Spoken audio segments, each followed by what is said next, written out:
எல்லோருக்கும் வணக்கம். ஜனநாயகத்தில் எதிர்க்கட்சியாக இருக்கக்கூடியவர்களுக்கு விமர்சனம் செய்யும் பொழுது அதற்கு பதில் கொடுக்க வேண்டிய இடத்தில் நாங்கள் இருக்கிறோம். குறிப்பாக திமுக தலைவர் திரு மு.க. ஸ்டாலின் அவர்கள் தன்னுடைய எக்ஸ் பக்கத்தில் தாவேகா குதிரை பேரம் நடந்ததுன்னு 2026 திமுக தோற்றதிலிருந்து, குறிப்பாக கொளத்தூர் தொகுதியில் அவர் தோற்றதிலிருந்து தமிழக வெற்றி கழகத்தினுடைய எங்கள் தலைவர் பெயரை கூட சொல்லாமல் ஏன் தோற்றோம்னு சொல்லிட்டு இப்போ நடந்த இளைஞரணி மீட்டிங்கில் கூட இன்ஸ்டாகிராமில் தான் தோற்றோம், சமூக வலைத்தளங்களில் தான் தோற்றோம் அப்படின்னு தன்னுடைய 50 வருஷ அரசியலுடைய அனுபவத்தை மக்களுடைய உணர்விலிருந்து வெளியிலிருந்து வந்து சமூக வலைத்தளனால தான் தோற்றங்கிறத தன்னுடைய மகன் உதயநிதி அவர்களும் சரி, திமுக தலைவர் இருக்கக்கூடிய திரு ஸ்டாலின் அவர்களும் சரி, ஏன் தோற்றுங்கிறது கூட புரியாமல் இன்னும் தமிழக வெற்றி கழகத்துடைய வெற்றியை பொறாமையுடனும் தூக்கமின்மையுடனும் என்ன மாதிரி இவங்களை திருப்பியும் போலி பிரச்சாரத்தை உருவாக்கி மக்கள்கிட்ட பொய்யா பிரச்சாரம் பண்ணலாம். எலெக்ஷன் முன்னாடி முதலமைச்சராக இருக்கும் பொழுது மாண்புமிகு முன்னாள் முதல்வர் இருந்த மு.க. ஸ்டாலின் அவர்கள் ஒரு பொய்யான பிரச்சாரத்தை உருவாக்கினார். அந்த பிரச்சாரம்லாம் மக்கள் தூக்கி எறிந்தாங்க. ஆனால் எலெக்ஷன் ரிசல்ட் வந்தவுடனே ஒரு பெரிய அதிசயம் தமிழ்நாட்டில் நிகழ்ந்துச்சு. அதில் பார்த்தீங்கன்னா திமுகவும் அதிமுகவும் இணைந்து, பிஜேபியும் இணைந்து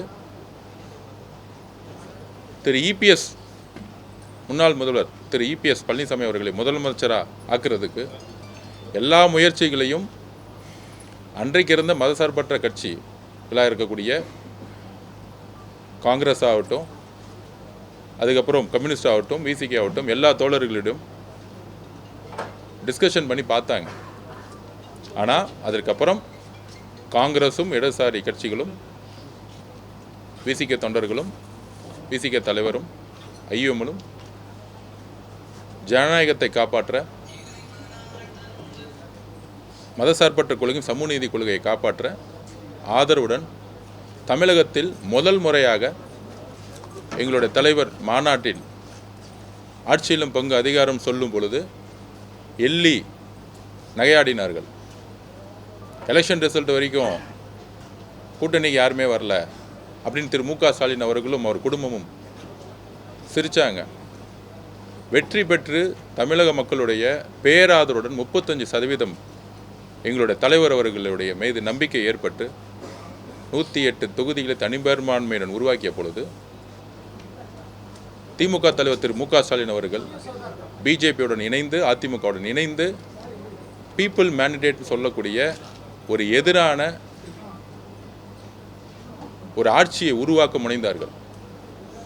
அதை கம்யூனிஸ்ட் தலைவராக இருக்கக்கூடிய திரு பேபி அவர்களே தமிழக வெற்றி கழகத்திற்கு ஆதரவு அளிக்கவில்லை என்றால் திமுகவும் அதிமுகவும் பிஜேபியும் சேர்ந்து இங்கே ஆட்சியை உருவாக்கும்னு பதிவு பண்ணார். இதற்கு திமுக தலைவர் இதற்கு வரைக்கும் பதிலளிக்கவே இல்லை. இந்த முயற்சி செஞ்சாங்களா இல்லையாங்கிறது பதிலளிக்கவே இல்லை. ஆனால் அவர் கூட இருந்த எல்லா கூட்டணி கட்சிகளும் எங்களை அழைத்து பேசினாங்க, இப்படி சேர்ந்தால் நல்லா இருக்குமான்னு கேட்டாங்க அப்படிங்கிறது எல்லா தொலைக்காட்சிகளும் பதிவு பண்ணிட்டாங்க. திரு மு.க. ஸ்டாலின் அவர்கள் கொள்கை ரீதியாக திமுக கொள்கை ரீதியாக மதசார்பற்ற கொள்கையில் உறுதியாக இருந்தால் எப்படி திரு இபிஎஸ் அவர்களிடம் அதிமுக பொதுச் செயலாளர் இருக்கக்கூடிய இபிஎஸ் அவர்களை தேர்தல் பிரச்சாரத்தில் திரு இபிஎஸ் பழனிசாமி அவர்களுக்கு ஓட்டு போட்டால் அது பிஜேபிக்கு போகிற ஓட்டுன்னு பிரச்சாரம் பண்ணது திரு மு.க. ஸ்டாலின் அவர்களும் மகன் உதயநிதி அவர்களும். அப்போ சந்தர்ப்பவாத அரசியலை உருவாக்கியது, திட்டம் போட்டது தமிழக வெற்றிக் கழகம். எங்களுடைய தலைவர் முதலமைச்சர் ஆகக்கூடாதுன்னு திட்டம் போட்டு சதி செயலை செய்தது திமுக. அந்த சதி செயலை முறியடித்து அனைத்து ஜனநாயக சக்திகளும் ஒன்றிணைந்தோம். ஜனநாயகத்தில் நாங்கள் எல்லாத்துக்கும் பதில் சொல்ல ரெடியாக இருக்கிறோம்.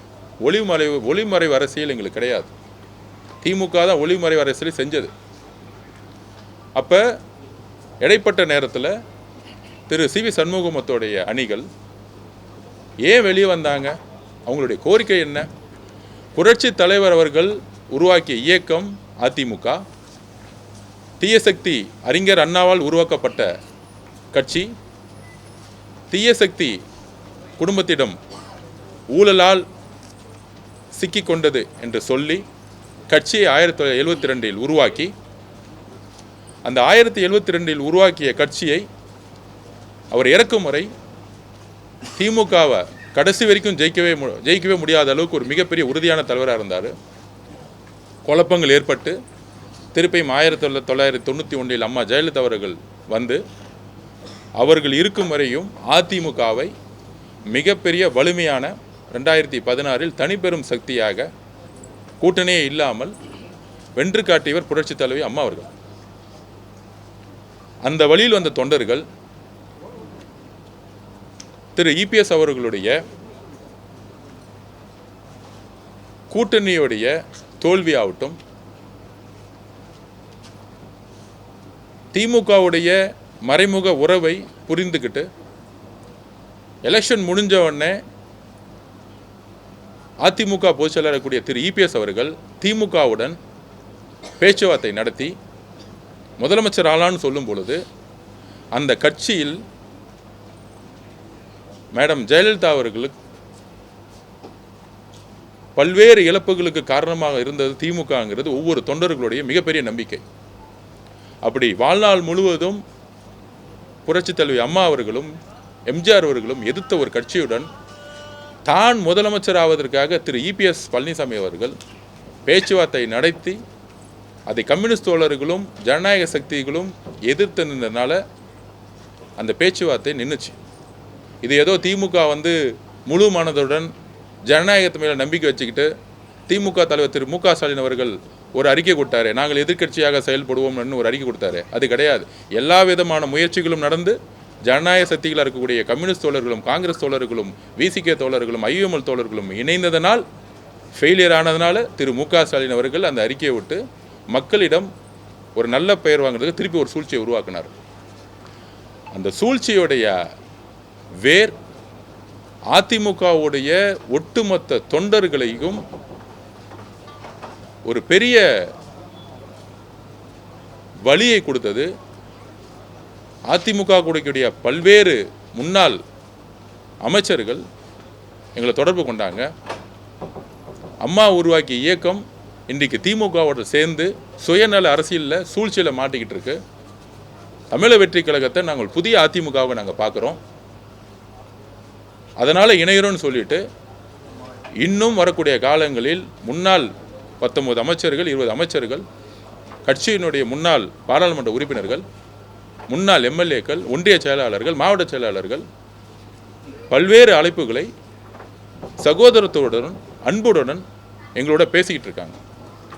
ஏனென்றால் 26 தேர்தலுக்கு அப்புறம் அரசியல் களம் மாறிடுச்சு. எழுதி வைத்துக் கொள்ளுங்கள், வரக்கூடிய தேர்தல்களில் திரு இபிஎஸ் அவர்களும் திரு மு.க. ஸ்டாலின் அவர்களும் இணைந்து தேர்தலை அரசியலை உருவாக்குவார்கள். அவர்களுக்கு ஊழலை தவிர எதுவும் கிடையாது.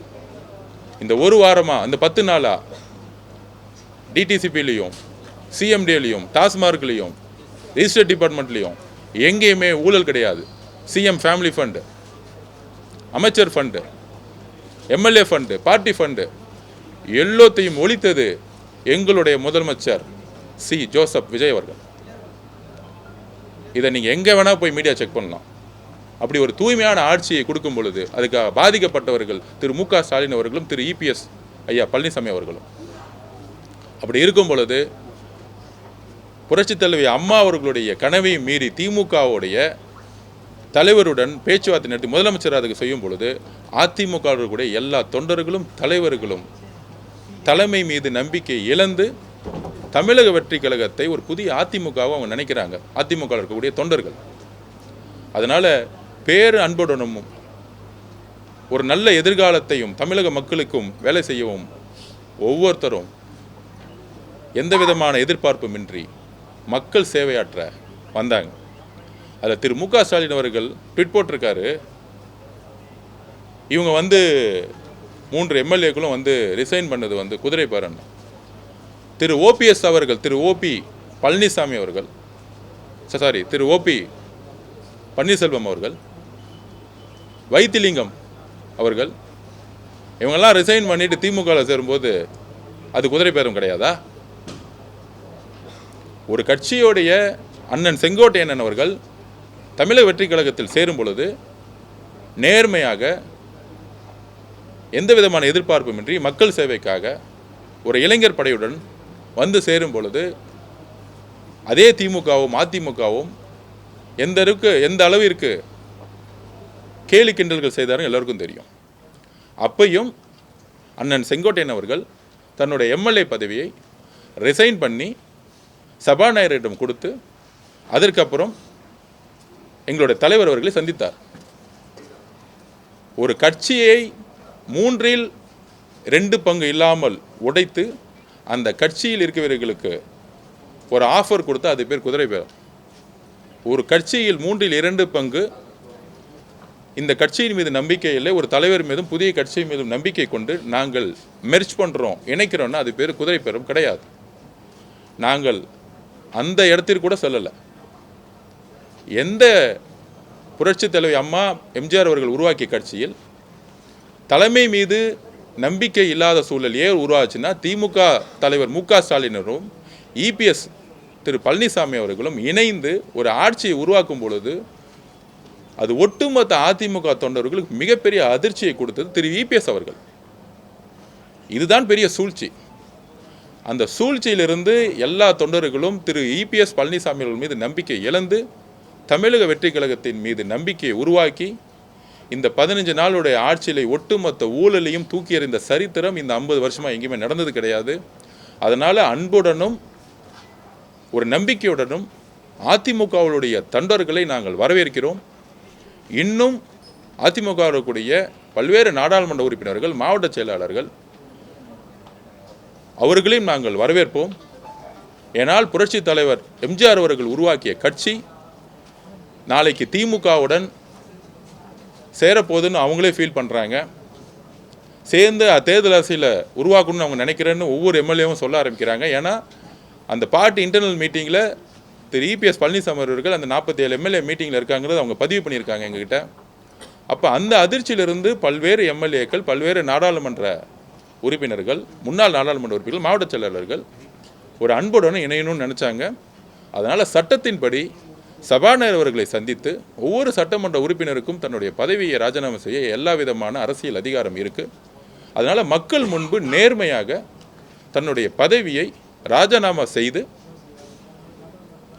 செய்த பிறகு என்னை சந்தித்தார்கள். சந்தித்த பிறகு முதலமைச்சரை மரியாதை நிமித்தமாக சந்தித்தார்கள். இப்பொழுது ஸ்பீக்கர் அனௌன்ஸ் பண்ண பிறகு இன்றைக்கு முறையாக அதோடைய உறுப்பினர் கார்டை பொதுச்செயலாளர் ஆனந்தன் அவர்கள் முன்பு, அண்ணன் ஆனந்தன் முன்பு அதை வாங்கி முறையாக சேர்ந்திருக்கிறார்கள். இங்கு ஜனநாயகம் எங்கும் மீறப்படலை. அதனால் திரு மு க ஸ்டாலின் அவர்களுடைய தோல்வி அவர்கிட்ட பதிவு பண்ணுறேன். எதனால் தோத்தன்னு 36 கமிட்டியை போட்டிருக்காங்க.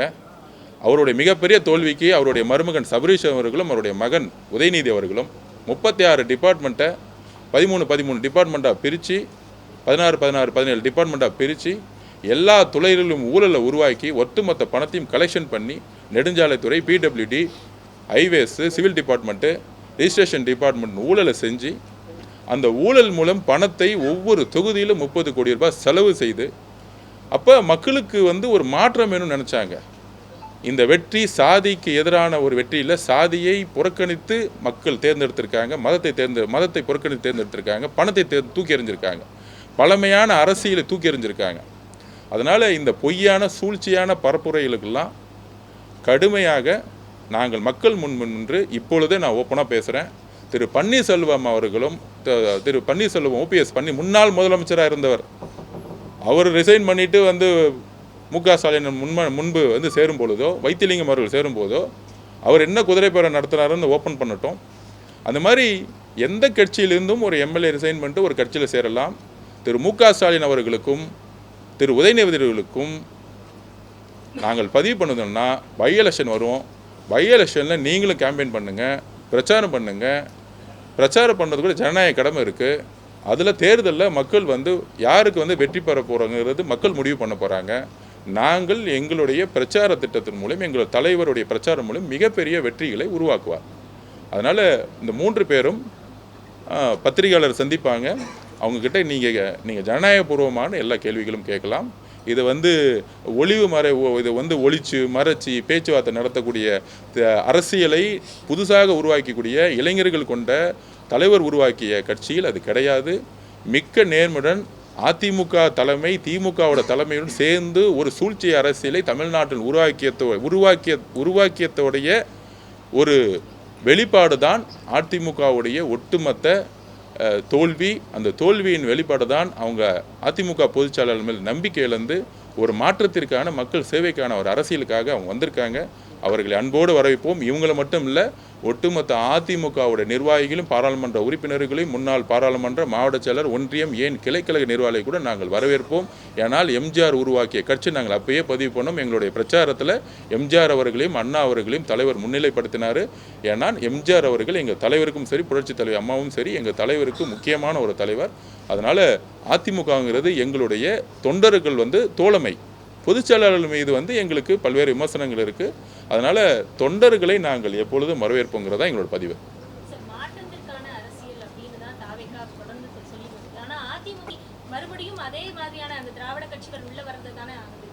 இல்லை, அதாவது மாற்றத்திற்கான கட்சி தான். பட் ஆனால் வரக்கூடிய சேர்வுகள் மீது எந்த விதமான குற்றச்சாட்டுகள் எதுவுமே கிடையாது. எந்த கட்சியில் இப்போ அண்ணன் செங்கோட்டையன் வந்து அதிமுகவில் தான் வந்தார். ஆக்சுவலாக அவர் வந்து தன்னுடைய எம்எல்ஏ பஸ் டிசம்பர் மாதமே ரிசைன் பண்ணிவிட்டு வந்து கட்சியில் சேர்ந்தார். அவருக்கான பணிகள் கொடுக்கும்போது இந்த கட்சியோடைய சட்டத்திட்டங்கள், இந்த கட்சியோடைய அடிப்படை விதிகளை வந்து அவங்க உள்வாங்கிட்டு, அதில் முக்கியமான வந்து ஊழலற்றது சொல்கிறோம், எங்களுடைய கொள்கைகளை உள்வாங்கிட்டு சேர்றவங்களை யார் மீதும் எந்த விமர்சனம் இல்லாதவங்கள மீது தான் கட்சியில் வந்து நாங்கள் வந்து அனலைஸ் பண்ணி தலைவர் அவர்களுடைய முழு கட்டளையுடன் தான் நாங்கள் வந்து அவங்க வந்து சேர்றாங்க. முக்கியமாக எங்களுடைய தலைவர் முதலமைச்சர் மேலே இருக்கக்கூடிய நம்பிக்கையின் அடிப்படையில் ஒரு மாற்றத்தை உருவாக்குவார் தான் அவங்களும் வரும். அவங்களுக்கும் பல்வேறு ப்ரெஷர்ஸ் இருந்திருக்கு. இந்த குறிப்பாக அவங்க பாண்டிச்சேரி மீட்டிங்கில் பொதுச் செயலாளர் திரு இபிஎஸ் அவர்கள் பதிவு பண்ணியிருக்கிறாரு, நம்ம வந்து திமுகவோட சேர்ந்து முதலமைச்சரான என்னன்னு கூலி கேட்டிருக்காரு. அதுக்கு அந்த அதிர்ச்சியிலேருந்து அவங்க மீள முடியல.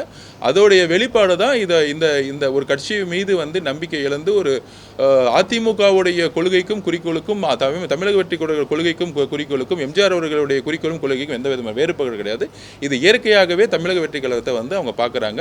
அதனால தான் நாங்கள் வந்து உடனடியாக வந்து அந்த புரோட்டோகால் படி கட்சியில் வந்து அவங்க சேர்ந்த பிறகு என்ன விமர்சனம் வச்சா இன்றைக்கி ஒளிமுறை மூலம் பத்திரிகைகளை செஞ்சு நாங்கள் பதில் கொடுத்துட்ருக்கோம். இங்கே வரக்கூடியவர்கள் எல்லாருமே ஒரு தூய்மையான ஒரு ஆட்சிக்கு அவங்களும் உறுதுணையாக இருப்பாங்கிறத நாங்கள் பதிவு பண்ணுறோம்.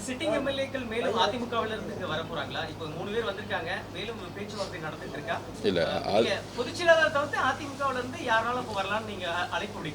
கண்டிப்பாக பொதுச் செயலாளராக இருந்தாலும் சரி, மக்கள் மன்றத்தில் நல்ல பெயரை யாருக்கெல்லாம் இருக்கோ கண்டிப்பாக அவங்க வரவேற்றிருக்கும். குறிப்பாக புரட்சி தலைவருடைய நிர்வாகத்தில் இருந்தவரும் புரட்சி தலைவி அம்மா மீது நம்பிக்கையாக இருந்தவங்களாகட்டும் அவங்கள வந்து கண்டிப்பாக தலைவர் அவர்களிடமே வந்து அவங்களுக்கு நோட்ஸ் போது தலைவர் அவர்கள் ஒவ்வொருத்தரையும் பார்த்து கண்டிப்பாக அவங்களோட அன்போடு வரவேற்கிறார்.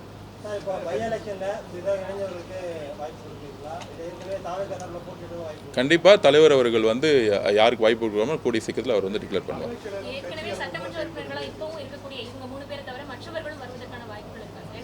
இல்லை, அது வந்து ஒவ்வொருத்தருடைய முடிவு. அவங்க வந்து அவங்களுடைய நிலைப்பாடை அவங்கவுங்க டிக்ளேர் பண்ணும்போது தெரியும். அதை பற்றி நான் இப்போ சொல்ல முடியாது.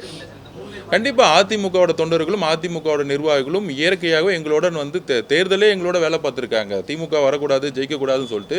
நீங்கள் குறிப்பாக பார்த்தீங்கன்னா சென்னை சுற்றி இருக்கக்கூடிய திருவள்ளூர் செங்கல்பட்டுலாம் பார்த்தீங்கன்னா ஏன் வந்து தமிழக வெற்றி கழகம் வேலை பார்த்தோன்னா எங்கள் தாவேகா தொண்டர்களோட அதிமுக தொண்டர்கள் சேர்ந்து வேலை பார்த்தாங்க. அதனால தான் வந்து மிகப்பெரிய வெற்றி கிடச்சிச்சு. குறிப்பாக நான் சொல்கிறேன், வில்லிவாக்கத்தில் பார்த்தீங்கன்னா அதிமுக தொண்டர்கள் வந்து எங்களோட சேர்ந்து வேலை பார்த்தாங்க. அதுக்கப்புறம் அதையும் நான் பதிவு பண்ணேன். ஜனநாயகமாக தலைமைச் செயலகத்தை வந்து கட்சி ஆஃபீஸாங்கிறது அப்படி கிடையவே கிடையாது. ரிசைன் பண்ண பிறகு ஒரு எக்ஸ்எம்எல்ஏங்கிற முறையில் வந்து ஒரு அமைச்சர் வந்து யார் வேணால் சந்திக்கலாம். ஏன் மாற்றுக் கட்சியில் கூடிய பிஜேபி எம்எல்ஏ திரு ஸ்டாலின் அவர்கள் சந்திச்சார்? அப்போ வந்து அது பேர் என்ன அர்த்தம்? இப்போ ஓபி பன்னீர்செல்வத்தை அங்கே வந்து தமிழ் செல்வத்தை செஞ்சார், அது பேர் என்ன? ஸோ அதனால் இவங்க செஞ்சால் வந்து இது தலைமை செயலகத்தில் ஒரு அமைச்சரை வந்து யார் வேணால் சந்திக்கலாம். இன்றைக்கி வந்து எவ்வளோ மாற்றுக் கட்சிகள் எவ்வளோ மாற்றுக் கட்சிகள் பிஜேபியிலேருந்து இன்றைக்கி ஒரு 2 பேர் வந்து பார்த்தாங்க ஆக்சுவலாக. அதை வந்து நம்ம என்ன சொல்ல முடியும்? ஸோ இது வந்து தலைமைச் செயலகத்தில் ஸ்பீக்கரை தான் பார்த்தாங்க. அவங்க வந்து ரெசிக்னேஷன் லெட்டர் பண்ணாங்க. ரெசிக்னேஷன் பண்ணுற பிறகு அமைச்சருங்கிற முறையில் என்னை பார்த்தாங்க. பார்த்த பிறகு புரோட்டோகால் படி வந்து முதலமைச்சரை பார்த்துட்டு அதுக்கப்புறம் புரோட்டோகால் படி இன்றைக்கி கட்சியோடைய ஆஃபீஸில் இன்றைக்கி வந்து கட்சியில் வந்து அவங்க இணைந்திருக்காங்க. இப்போ 7:30 மணிக்கு தான் அவங்க வந்து கட்சியில் இணைந்தாங்க. ஸோ இதை வந்து மக்கள்கிட்ட நாங்கள் டிரான்ஸ்பரன்சியாக இருக்குங்கிறத நாங்கள் பதிவு பண்ணுறோம். இது கட்சி தாவல் கிடையாதுங்க. கட்சியை வந்து அன்பாக சேர்றது. கட்சி தாவலதுன்னா இப்போ திரு இபிஎஸ் பழனிசாமி அவர்களும் முக ஸ்டாலின் அவர்களும் சேர்ந்தது தான். அப்போ ஓபிஎஸ் அவர்களும் வைத்தியலிங்கனும் சேர்ந்தார். அது பேர் என்னது? திரு முக ஸ்டாலின் பதில் கொடுப்பாரா? முன்னாள் முதலமைச்சர் சேர்ந்துக்கும் போது பெருமையாக பேசுனாங்களே.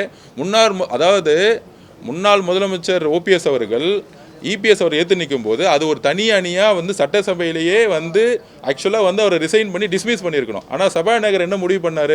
திரு அப்பா அவர்கள் ஏதாவது முடிவு பண்ணாங்களா? அந்த குரூப்பை வந்து என்கரேஜ் பண்ணாரா இல்லையா?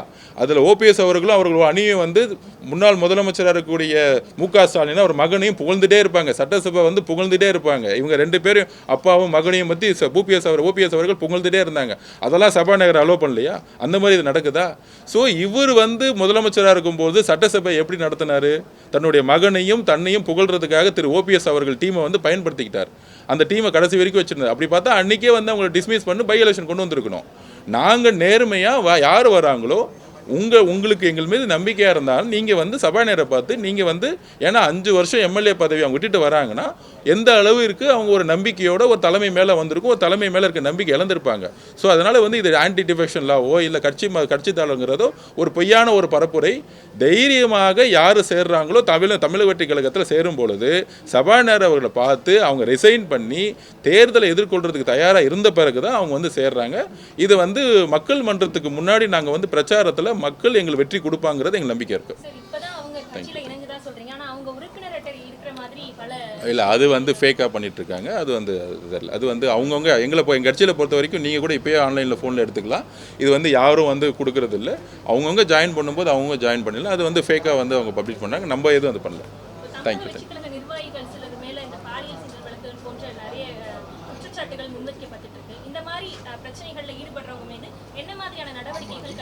இல்லை அதாவது திரு முக ஸ்டாலின் திமுகவும் தமிழக வெற்றி கழகத்தில் இருக்கக்கூடிய இந்த மாதிரி வந்து ஒரு நெகட்டிவ் கேம்பெயினை பண்ணணும்னு நினச்சிட்டு இருக்காங்க. இது வரைக்கும் கோர்ட்டில் போய் அவங்க மேலே சார்ஜ் ஷீட் போட்டு இது வரைக்கும் கோர்ட்டில் வந்து எந்த விதமான நடவடிக்கை எடுத்து கிடையாது. கண்டிப்பாக கட்சியோடைய உங்களுக்கு தெரியும் எந்த கட்சிக்காரங்க இது வரைக்கும் எந்த இடத்துலையும் போய் எப்படி திமுககாரங்க வந்து ரிஜிஸ்ட்ரேஷன் டிபார்ட்மெண்ட் சிஎம்டிஏ டாஸ்மார்க்கில் வந்து ஊழலில் ஈடுபட்டாங்களோ இது வரைக்கும் தமிழக வெற்றி கழகத்திலேருந்து யாருமே போய் இது வரைக்கும் வந்து அந்த வசூலில் ஈடுபட்டாலும் தமிழகம் முழுவதிலிருந்தும் நேர்மறையான மக்கள் வந்து கொண்டாடுறாங்க. இந்த ஆட்சி 50 வருஷம் செய்ய முடியாததை எல்லா டிபார்ட்மெண்ட்லையும் ஊழலை வந்து தூக்கி போட்டிருக்குன்னு சொல்லியிருக்கோம். அது மீடியா நண்பர்கள் நீங்களே போய் ஒவ்வொரு டிபார்ட்மெண்ட்லையும் வசூலிக்கலாம். குறிப்பாக சிஎம்டியில் பார்த்தீங்கன்னா 40 ரூபா வசூலிச்சுட்டு இருந்தாங்க, டிடிசிபியில் வசூலிச்சுட்டு இருந்தாங்க, ரிஜிஸ்ட்ரேஷன் டிபார்ட்மெண்ட் வசூலிச்சுட்டு இருந்தாங்க, டாஸ்மார்க்கில் வசூலிச்சுட்டு இருந்தாங்க. இது இப்போதைக்கு CM family fund, CM fund, அதுக்கப்புறம் வந்து மினிஸ்டர் ஃபண்டு, எம்எல்ஏ ஃபண்டை ஒழிச்சிருக்கும். அதிகார மட்டத்தில் இருக்கக்கூடிய சிறு தவறுகளை வந்து கண்டிப்பாக முதலமைச்சர் வந்து ரொம்ப ரொம்ப நுட்பமாக பார்த்துக்கிட்டு இருக்காரு. கண்டிப்பான மாற்றம் உருவாகும். தேங்க்யூ.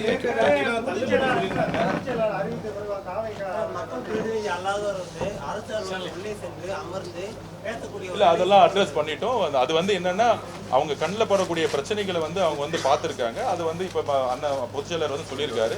அது வந்து ஒரு ஆர்வத்தில் தவறுகள் நடக்கும் போது அதை அட்ரஸ் பண்ணியிருக்காங்க. அது வந்து மக்கள் பிரதிநிதிகளோட அலுவலர்களோடு சேர்ந்து தான் பண்ணணும்னு சொல்லியிருக்கோம். அதெல்லாம் நம்ம வந்து அட்ரஸ் பண்ணியிருக்கோம். அதெல்லாம் கூடி சீக்கிரம் முதலமைச்சர் அனுப்பிச்சு பண்ணுவார்.